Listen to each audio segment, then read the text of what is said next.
ಯಾರು ಮಾಡ್ತೀರಿ ಮಾಡ್ರಿ, ಇದನ್ನ ಗಣಿತ ಬಿಡಿಸ್ರಿ. ಚೆನ್ನಾಗಿ ಬಿಡಿಸ್ಕೊಂಡು ಇದನ್ನು ಹೆಂಗೆ ಹಚ್ಕೋಬೇಕು ನೀವು ಗಣಿತ ನಾ ತಿಳಿಸ್ತು, ಲಕ್ಷ ಕೊಟ್ಟು ನೋಡಿ. ಭಾಳ ಅಂದ್ರೆ ಭಾಳ ಸರಳದ. ಆದರೆ ಒಂದು ಸಲ ಪದ್ಧತಿಯನ್ನು ನೆನ್ಪಿಟ್ಕೋಬೇಕು. ಇಂಥ ಗಣಿತಗಳು ಹಿಂದೆಲ್ಲ ಭಾಳ ಆಗ್ಯಾವ. ನೀವು ಸೀರಿಯಲ್ ಅಭ್ಯಾಸ ಮಾಡಿದಿರಿ ಅಂದರೆ ಈ ಗಣಿತ ನಿಮಗೆ ಬೇರೆ ಆಗೋದಿಲ್ಲ. ಚೆನ್ನಾಗಿ ತಿಳ್ಕೊರಿ. ಎಲ್ಲರೂ ಬೋರ್ಡ್ ಕಡೆ ನೋಡ್ರಿ. 100% ಅಂದ್ರೆ ರ ಅಂದ್ರೆ ಏನು? ಗುಣಾಕಾರ ಚಿಹ್ನೆ ಹಾಕ್ಬೋದು. ರ ಅಂದ್ರೆ ಏನು? ಗುಣಾಕಾರ ಚಿಹ್ನೆ ರ ಅಂದ್ರೆ ಗುಣಾಕಾರ. ಅದನ್ನ ನೋಡ್ರಿ, 100%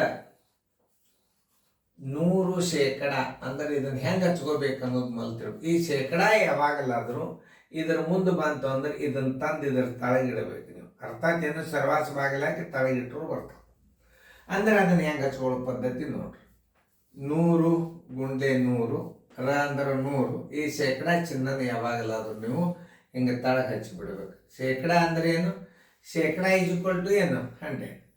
ಶೇಕಡ = ಯಾವಾಗಲಾದ್ರೂ ನೀವೇನು ತಿಳ್ಕೊಬೇಕು? 100 ಅಂತ ತಿಳ್ಕೊಬೇಕು. ಅದು ಆ 100 ತಳಗಿಟ್ಟು ಈ 100 ಹೋಯ್ತು, ಇವೆರಡು 0 ಅದು, ಇವೆರಡು 0 ಉಳಿತೆಷ್ಟು? 100 ಉಳಿತು. = 100. ಅದರ ಉತ್ತರ ಎಷ್ಟದ ನೋಡ್ರಿ? 100 ಅದು ಉತ್ತರ ಎಲ್ಲದ ನೋಡ್ರಿ. 100 ಎಲ್ಲದ? ಬಿ ಉತ್ತರ. ಇಂಥ ಸರಳ ಲೆಕ್ಕಗಳನ್ನು ನೀವು ಸರಿಯಾಗಿ ತಿಳ್ಕೊಂಡು ಬಿಟ್ರಿ ಅಂದ್ರೆ ನಿಮಗೇನು ಕೈ ಹಿಡಿಯೋರು ಯಾರಿಲ್ಲ. ಅದನ್ನ ಸರಿಯಾಗಿ ಅರ್ಥ ಮಾಡ್ಕೊರಿ, ಗಣಿತಗಳನ್ನು ತಿಳ್ಕೊರಿ.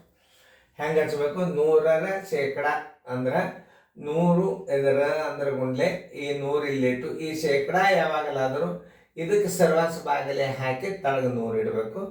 ಆಮೇಲೆ ಕನಿಷ್ಠ ರೂಪಕ್ಕೆ ತೊಗೊಂಡು ಈ 100 ಹೊತ್ತು, ಈ 100 ಹೊತ್ತು, 100 ಉಳಿತು. ಉತ್ತರ ಸಂಖ್ಯೆ 100, ಉತ್ತರ ಸಂಖ್ಯೆ ಬಿ.